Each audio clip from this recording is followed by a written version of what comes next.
Баршаңызға сәлем, сіздермен Арайлым. Бүгін мен сіздерге жемісті смузидің рецептісін ұсынғым келеді. Бұл смузиді сіздер таңғы сағат 11-де және түстен кейін сағат 4-те қабылдауларыңызға болады. Өте тойымды және витаминдерге толы. Ол үшін бізге керекті ингредиенттер: банан, киви,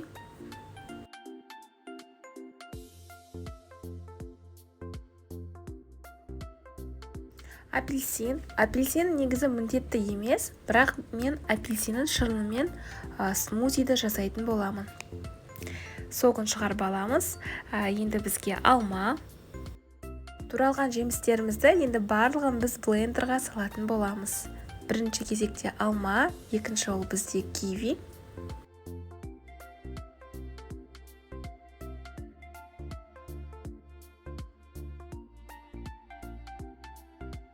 Банан және ол соңғы бізде апельсин шырыны. Егер сіздерде апельсин шырыны болмаса, қарапайым суды қосуларыңызға болады оның орнына. Барлығын жақсылап блендерден өткізетін боламыз. Міне достар, біздің смузиіміз дайын болды. Жасап көруге кеңес берем. Әсіресе көктем уақытында витаминдерге толы керемет смузи. Комментарий қалдыруды ұмытпаңыздар.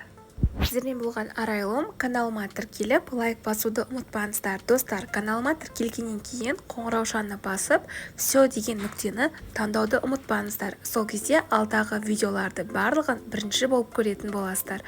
Бұдан бөлек каналымда кез келген өзіңізге керекті рецептер таба аласыздар.